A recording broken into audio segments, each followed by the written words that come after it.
Hello everyone, I'm Professor Geek. Welcome back to the channel. Still got the voice thing going on, but alas. I did want to post a review finally about Good Omens, the Amazon Prime series, and this released actually at the beginning of the month, so this review's a little bit late, but there's a reason for that. I actually read the book way back when I was like 18, and I enjoyed it, but you know, that was a long time ago. So I wanted to reread the book before I watched the series and then give it an educated review like that. Big Al, my buddy from Big Al Presents, the channel, and I'll have a link to that in the description, he did a review of this as well on his channel, and I haven't watched it yet because I didn't want to watch that before I watched the series, and then I didn't want to watch his review before I posted my own review, you know, lest we, that colored me to thinking, you know, anything like that. But he's a great reviewer, so I definitely recommend going and checking that out, and I'm going to go watch it after I record this review as well. So what did I think of it overall? I'll give you the overall gist, and then I'll give you some of the details. I thought there was a lot of really cool stuff about it. Really cool stuff about it. I'm glad I watched it. And I would recommend people watch it. But I really expected a lot more. Really did. I was kind of really disappointed in a lot of the storytelling choices they made. So let's get into it. The biggest plus, the biggest great thing about this series is the cast. There is not a single weak link in that cast. It's just perfect. Especially Michael Sheen is Aziraphale, the angel, and David Tennant is Crawley, the demon. It's brilliant. It's brilliant. So if you've seen the previews, you know it's about this angel and demon who are basically trying to thwart Armageddon. They like the earth. They like living here. They like the food. They like the music, you know, stuff like that. So they work together. They've got this sort of tentative friendship. That, you know, the demon's not really all that bad, and the angels, you know, tolerates them pretty well and everything like that. So they, you know, it's a lot of fun. And that was primarily the best thing about the book as well, was the relationship between these two, the scenes between the two of them. Now, even the book, the series makes some changes from the book that I understand why they made it, but I don't think they were the right changes to make, and they hurt the storytelling effect of it, experience. And that's not, I'm not coming from a place at all that just worships the book and thinks it should have been just like the book, because you do have to make changes. You're going from a book to a series, and there needs to be changes for the sake of that medium for it to work. Plus, I did not love the book all the way over. I thought the book had, you know, a few issues. I liked the book a lot, and I really enjoyed it, and I recommend people read it. But it did, I think it wallowed a lot in this sort of absurdist British style humor sometimes, to the point where it affected the pace of the story, and it affected the momentum, and you're supposed to, like, okay, we get it. You're being wonderfully absurdly serious about this character and their little quirk or whatever. Move on. It also spent it spent too many scenes and too many chapters dawdling away from Aziraphale and Crawley, and those are the two characters that you really enjoy spending time with. You do need other characters. You need the Antichrist, you need the Four Horsemen and all of that. You need to know about them and what's going on, the Witchfinders and such. But it spent way too much time away from the two main characters, I thought, at times. So even the book, you know, could use some revamping. And it was a joint effort by Terry Pratchett and Neil Gaiman, the now late Terry Pratchett and Neil Gaiman. And of course, both of those men are immensely talented authors. Neil Gaiman went on to just, I haven't read a lot of Terry Pratchett, but I did read a lot of Neil Gaiman, and I really respect his talent. In recent years, he's gone full SJW and the, like, you know, really outspoken about it, and even accusing and being rather unprofessional to fans at times and stuff like that as well, which is unfortunate. But this is something solid that he wrote that was good. So the miniseries, in terms of the changes, some of the changes are good. Like I said, the cast is wonderful, and it does sync up some of the things in terms of the story. For example, you've got Adam, the Antichrist, the Four Horsemen of the Apocalypse are coming, and he has three friends that are with him all the time. So there's a gang of four with him, and then you have the Four Horsemen. There's some symmetry there, and the series did more to amplify that and kind of give it a purpose, make it work a bit more. In terms of the cast, I didn't even finish that. I mean, just Dave Tennant and Michael Sheen are only the beginning of that. You do have John Hamm as Gabriel, and Gabriel wasn't even really in the book. So Gabriel's pretty much a superfluous character. He's not needed. That was one of the problems of the series, is it tried to give Aziraphale an equal time with all of his dealings with the higher ups in the administration of heaven that it gave Crawley with his dealings with the administration of hell. That's not something that's in the book. You don't need that. I understand why they did it. They tried to do the symmetry thing, but it slowed the pace. It actually kind of hurt the overall thing that was going for. I'll get into in a minute. But still, nonetheless, John Hamm did a wonderful job as Gabriel, and the other actors as the other angels there. They did a great job. Their characters weren't needed. Miranda Richardson is the harlot, the Jezebel. I forget her name right off the bat. She was just wonderful. Of course, Michael McKean was just amazing as the Witchfinder, and some new faces as well. Anathema and Pulsifer. Anathema was gorgeous, man. I can't believe I haven't seen her in anything else, because she was something. But yeah, the whole cast was just wonderful. So that was great. But like I said, choices they made to try to increase the symmetry, like giving equal time to Aziraphale in his time there. They also they tried to give a lot more time to the Aziraphale and Crawley friendship, to give more time to their scenes together. And on the one hand, I think that's good, because those are the two characters that you have the most fun with, hanging out with. At the same time, though,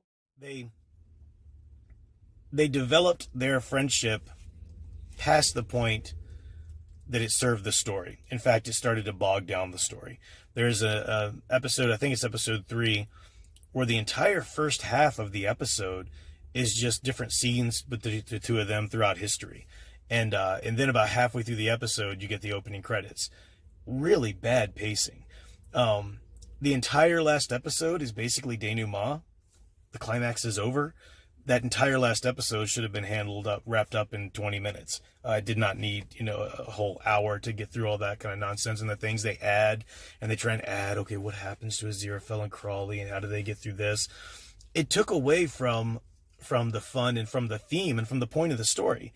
The story is absurdist humor, but it's also a little bit of a dabble into free will, and you get to choose who you want to be. And they took that and they said, okay, people can choose who they are. It's sort of a nurture over nature kind of thing, argument anyway in this story. And that's obviously there with Adam the Antichrist, but they really tried to drive it home even more with Aziraphale and Crawley, and it was just unneeded. You didn't need them to tie up their dealings with heaven and hell at the end. You didn't need them to tie that up in a little bow like they did. It was unnecessary. The biggest problem, though, with the miniseries was the wokeness. They really did try and push a lot of wokeness in it. Now, you might not catch it if you hadn't read the book and you didn't understand and see the actual changes they've made. One of the biggest changes they made was they made God the narrator of the story. This is ridiculous. This is stupid. It really hurts the story, because God is supposed to be not a character in it. You're supposed to have these characters trying to figure out, what is God's plan? What is this ineffable plan? And none of this makes sense, and so forth. To have God be the narrator completely ruins that.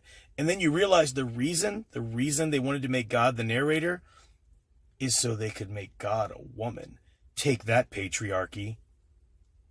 This is a perfect example of an agenda coming in, and they decided they wanted to make sure God was a woman, and we made sure we asserted that. But in order to do that, they brought God in as a character when it hurts the story. So it has nothing to do with what you gendered God. It's the fact that you brought God as a character into the story that hurts the story. It's a perfect example of how agenda seeps in and hurts storytelling. Also, the relationship I mentioned between Aziraphale and Crawley, if you've read the book and you realize how much more they put into it in a miniseries, and it's not that they didn't have a great friendship in the book, they did, and they had this sort of tenuous friendship, kind of funny, but they tolerated each other. Then you realize they did actually trust each other. They were actually friends. They did enjoy hanging out together and stuff like that. But the miniseries really tries to go for this sort of subtle. You don't have to see it if you don't want to, but if you know they put it in there, this subtle little homosexual undertones they try to put in there. And they do, and they do. Some people will say, what? I don't think that. Well, that's because you're not paying attention. It's subtle, like I said. It's not overt. You don't have to see it if you don't want to. But knowing that they put all these extra scenes in there, and they had them doing these pretty much blatantly lovers spats. I mean, lovers quarrels, and they really played up the effeminacy of Aziraphale as the angel. He's not supposed to be that effeminate in the book. But they played that up to make it, again, try to push it as a sort of a undertone of a homosexual relationship or something. Especially in the end when they're having lunch, you see Aziraphale reaching over and just touching the table, and just they play it up very much like it's the end of a romantic movie, and they've got this romantic song playing, and yeah, it's just that's definitely there, and it hurts the story. Another example of the wokeness coming in, the agenda hurting the story. There's an example of it not hurting the stories. There's a character, one of Adam's friends, named Pepper, and she is, she's a young girl. She's a child, 11 years old, like he is, and she's been schooled with this feminist agenda, from her parents or from her mother in particular. So she spouts a lot of it. Well, that's part of the story. That doesn't hurt anything. She's, it's almost even funny when she does it, and occasionally she does it. So that's an example of how, if they wanted to, that's a part of it in there that doesn't hurt storytelling. But they just can't stop there. My goodness, no, this is 2019, year of intersectional feminism. Agenda is always a priority over storytelling and good art. So, that's really unfortunate. The more I think about it, the more problems I have with it, honestly. But at no point ever did any of the problems I have with it overshadow just how amazing the performances were. Dave Tennant and Michael Sheen, in particular, they are just so much fun, but like I said, absolutely, Michael McKean and Miranda Richardson, the other members of the cast, they're just, they did a great job. So if it interests you at all, I would say definitely read the book. Read the book first. But if you're one of these lazy people in the world today who just can't be bothered to sit down and crack open a book because your attention span is shit, and you don't want to admit that, then go ahead and watch the miniseries and pretend you know what you're talking about. So that's my review. But go check out Big Al's review on Big Al Presents. I'm going to drink some tea or something. God bless you if you watched the video this long with my crackly voice. I don't know what to do, folks. I got to keep making content, but this voice is just annoying the hell out of me. So anyway, that's all for now. I will be back with more reviews and streams and whatnot. Until then, keep enjoying and digging deeper into the hero stories you love. Thanks for watching.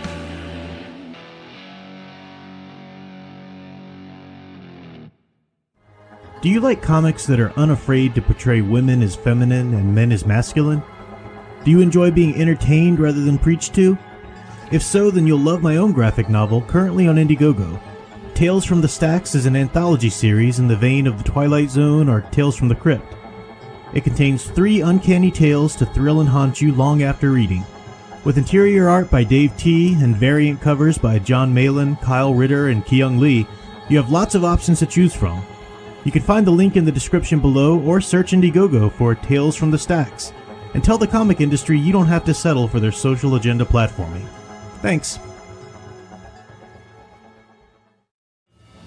And last but not least, don't forget that your Professor Geek now has a merch store. Check out the current options from t-shirts to magnets to the iconic Professor Geek coffee mug, and let me know if you'd like to see something else. The link is in the description, or you can go to cafepress.com/ProfessorGeek.